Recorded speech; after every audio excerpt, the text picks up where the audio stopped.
Scripture reading comes from Joshua 24 verse 15. Can you hear me? Yes. God is good All the time. and all the time.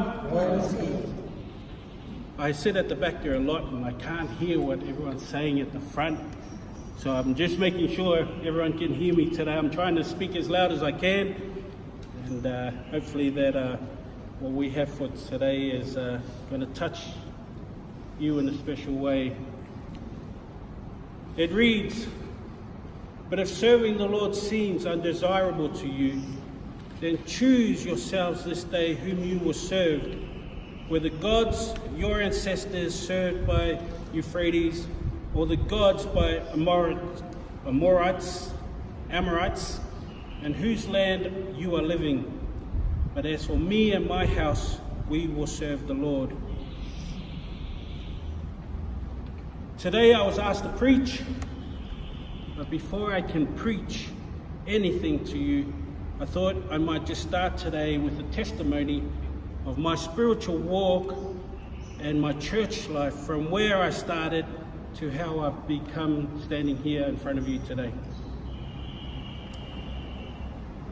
For those of you who don't know me, my name is Lui Pone. My father is the late Lui Pone, and my mother is Pone. I have 3 siblings, eldest being my brother Dean, then my late sister Diane, my sister Donna, me being the youngest of the siblings. I have a beautiful wife of 26 years. I have 8 kids and 11 grandkids so far. I was born in New Zealand in Middlemore Hospital in 1972. We lived in East Tamaki, Otara. By the time I remember going to church, my parents were now worshipping at Westmere Samoan Seventh-day Adventist Church. My parents are strong Seventh-day Adventist parents who brought us up in the church. In the year 1979, my parents decided to make the big move to Sydney, Australia with our family. Coming to Australia in 1979, when I was 7, we settled in Sydney. We attended a church in Drummoyne, a Seventh-day Adventist multicultural church with 3 Samoan families, 2 Cook Island families, and 1 Māori family. I started doing Pathfinders.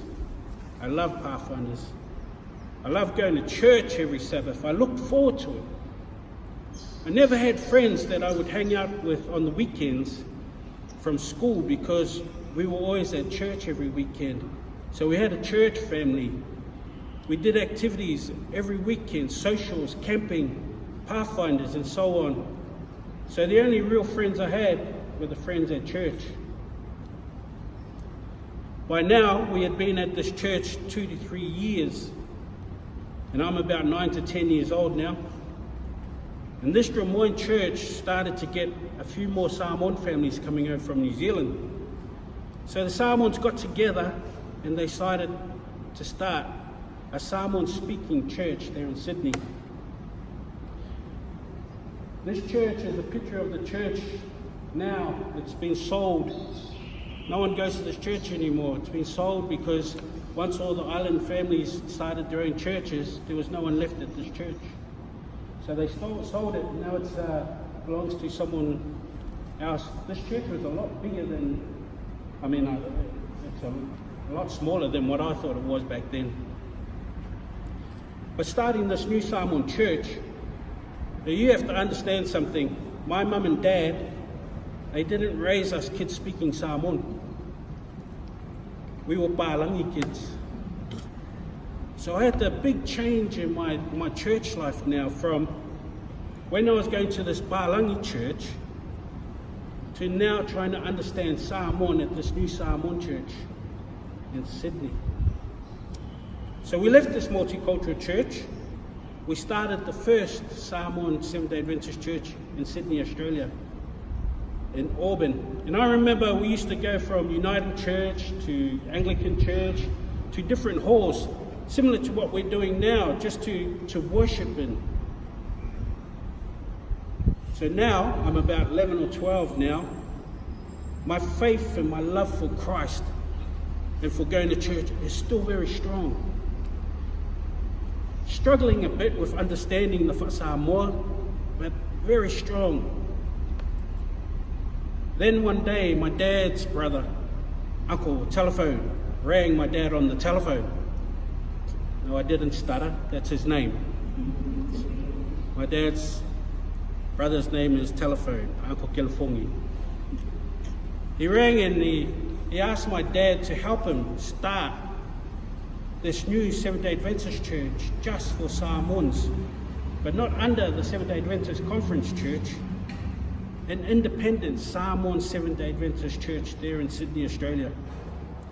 So my dad, being the obedient younger brother and thinking he was doing the right thing for the Samoan people, helped my uncle start the first sister church there in Sydney, Australia.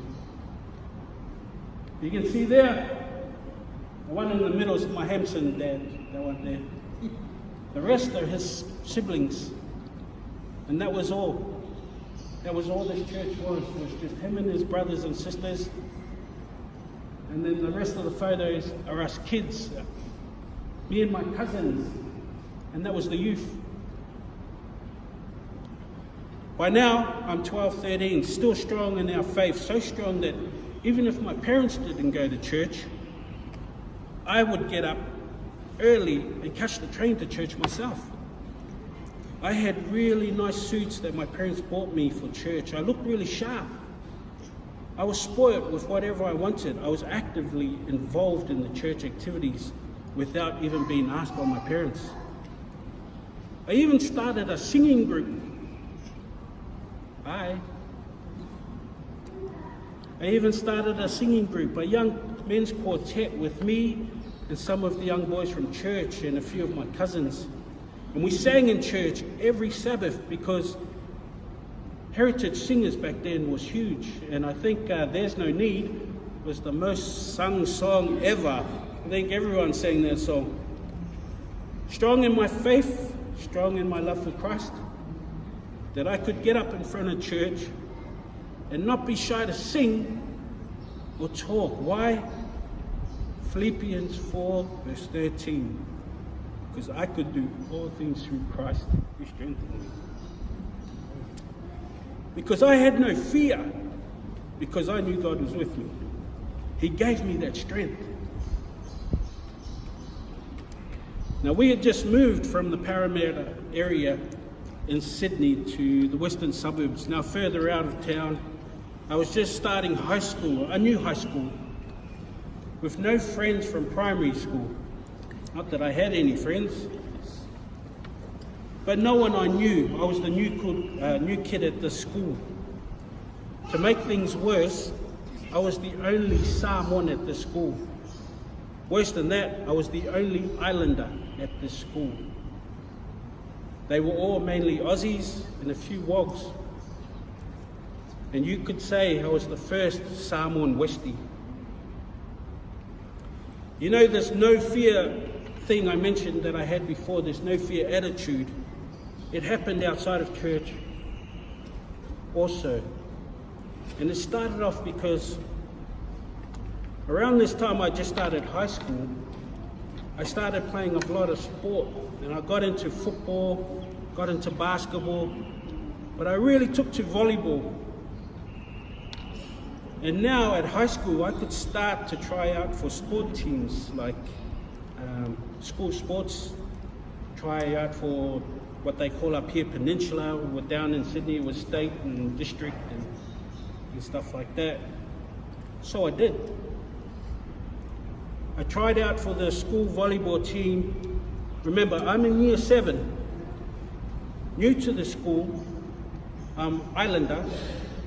These Palangi kids didn't even know where Samoa was. And me having the no fear attitude that I had, I knew God was with me. I tried out for that team and I made it. Me in year 7 and the rest of the team were all year 12. No one talked to me, but as soon as I started playing volleyball, everyone wanted to know me. So now I'm trying out for volleyball outside of school. You know, like when you go to Peninsula, I made the state team. That's the state team there. I'm there in number 4, and the rest are all year 12s. I'm the only year 7, the youngest in the team. So now I made the state team. They have practice on Friday night. But me being in love with volleyball and being in love with this game, I lied to my parents.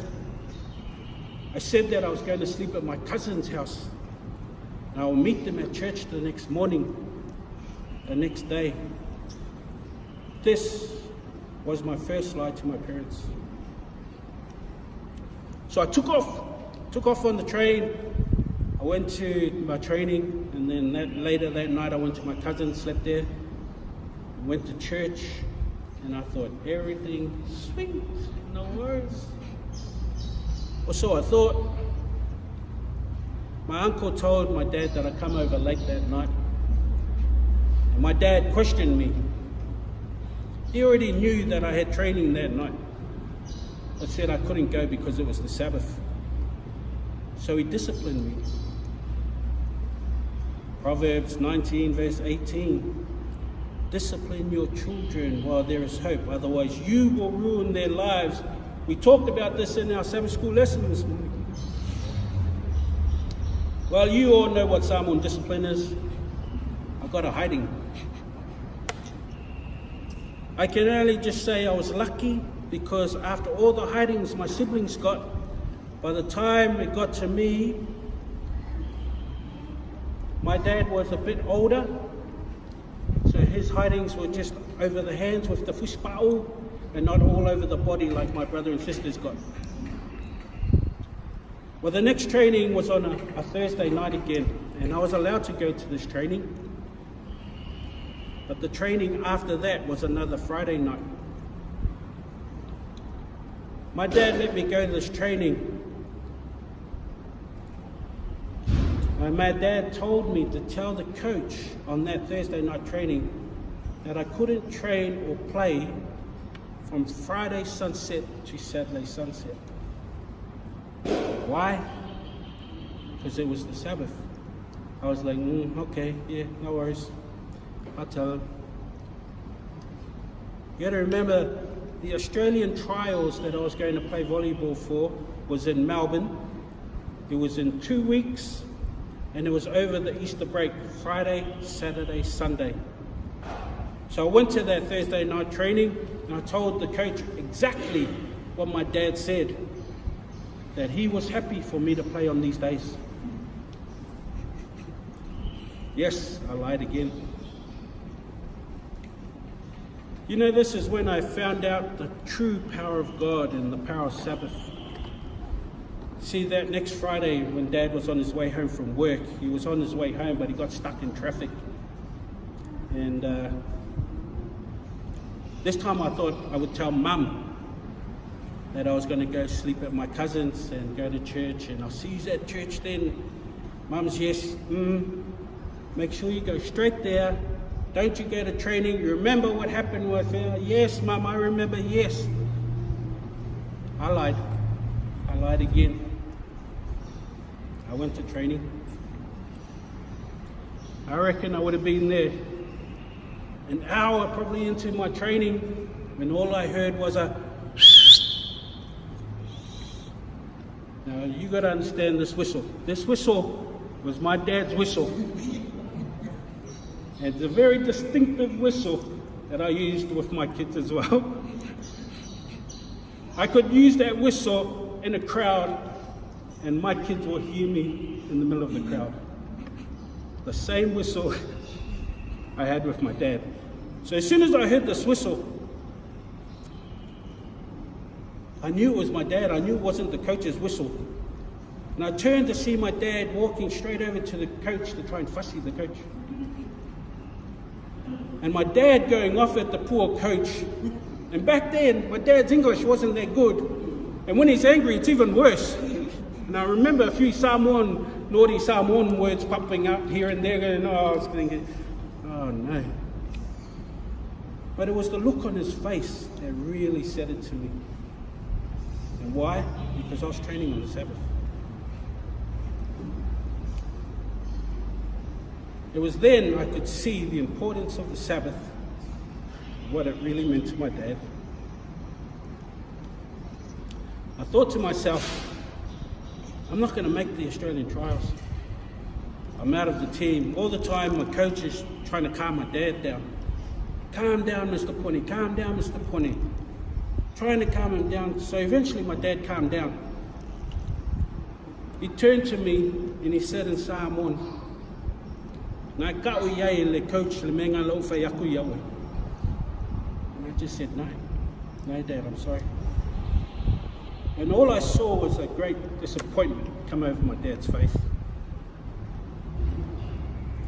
He dropped his head and he shook it. And all he said to me was, alu kawa. Go to the car. I thought, I'm going to see Jesus tonight. I was walking to the car, and as I waited at the car there for my dad, as he was walking, talking to the coach, he told the coach the rules that he had in place for me to play. No playing on Friday sunset to Saturday sunset. That is our Sabbath. I thought, for sure, I'm done. My chances of playing in the state team was over. Then they started to walk over to me, the coach and my dad, and the coach just said to me, "Why didn't you tell me, Lui?" I was too scared. I didn't want to lose my spot on the team. He said, "If you had just told me, we could have worked something out." I just shook my head in shame. Well, as you can see, I didn't see Jesus that night. I didn't even get a hiding. My dad was silent the whole trip home. I knew he was disappointed.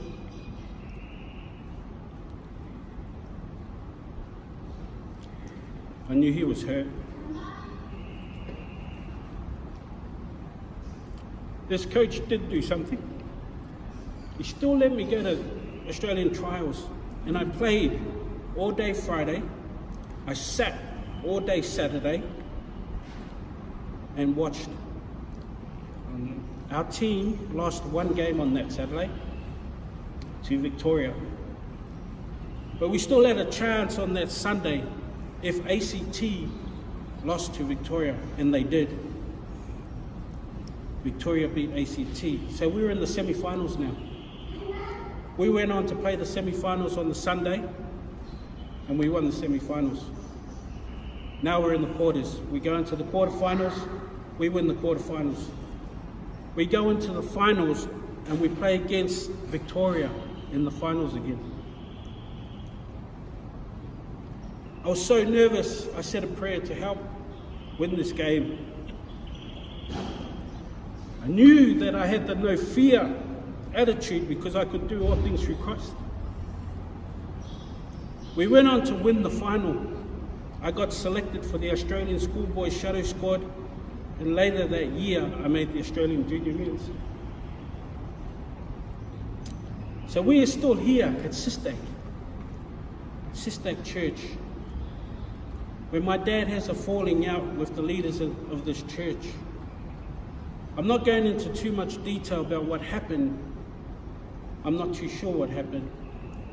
But it really took its toll on my dad. My dad left the church altogether. He would just stay home on Sabbath and study his lesson and read his Bible every Sabbath. My dad read the Bible from cover to cover 9 times. We celebrated this and we went to dinner. But now I'm seeing that my father, this God-fearing man who went to church every Sabbath, not go to church anymore. I couldn't understand this. So I asked him why he didn't go to church. And he said to me, "There's only one way to heaven, and that's through Christ alone. Well, it took its toll on me, as it did on him. I started falling away from church. Mum would ask me, why aren't you going to church? I would say, Dad doesn't. So now I'm about 14, 15 years old. My life took a turn. I started rebelling. I started going out in King's Cross. I started clubbing. I started drinking. Hanging around like a street kid. I started stealing. I remember this one time I went to steal a leather jacket because I thought it'd look cool at church. And I was all nervous. I kept walking past the shop, trying to scope this jacket out, figuring out how I was going to steal it. I kept saying to myself, God, if you let me steal this jacket, I promise I'll go and wear it to church every Sabbath. Well, I grabbed that jacket and I ran. I thought it was so cool because I got away with it. Did I go to church? No, I didn't. I thought I was that cool that I went back the next week to steal another jacket. But this time it was like, okay, God, I promise God, if you let me get this one, I promise I'll go to church every Sabbath wearing this jacket, I promise. By this time they were onto me. I got caught. I went to the police station handcuffed, walking through the shopping centre, shamed, handcuffed.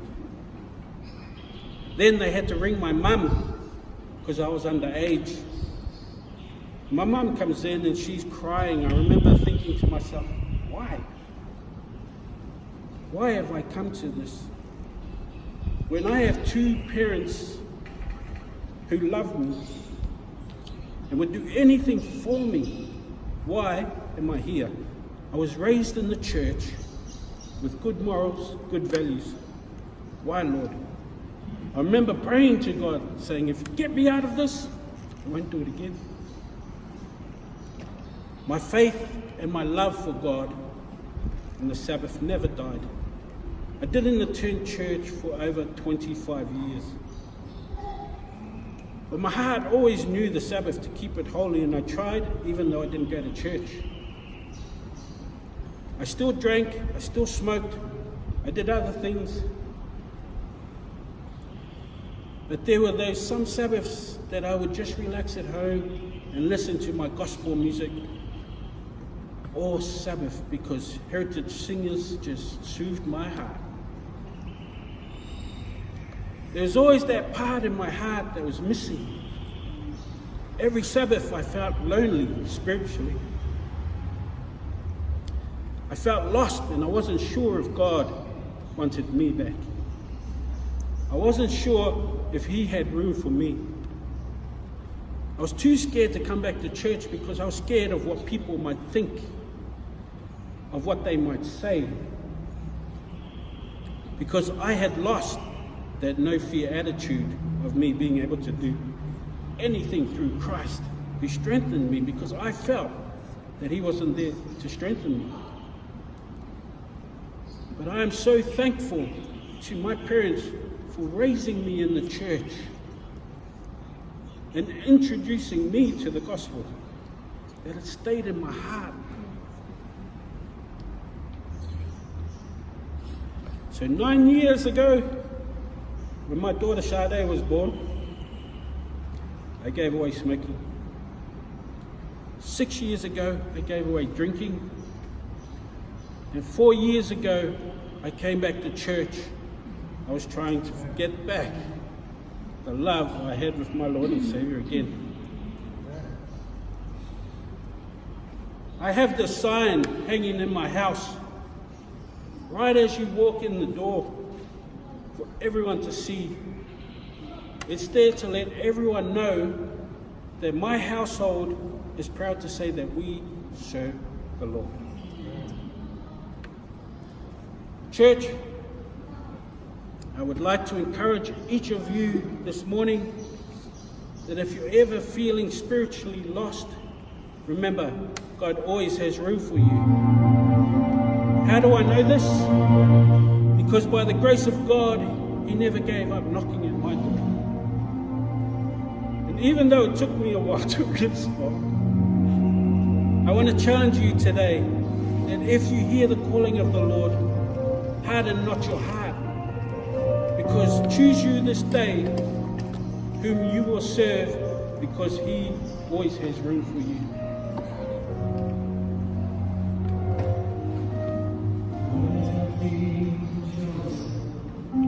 With Mary by his side, a long way from home. And weary with no place to stay, they did not complain. And within my heart, I wonder, is there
Finish off our prayer with a prayer this morning. Dear Heavenly Father, Lord, we stand here with open hearts waiting for you to come in. We hear your knocking, Lord, and we accept. We love you, Lord, and we do anything. We ask that you just enter our hearts, Lord, and we know that you have room in your heart. We ask all these things in your name. Amen.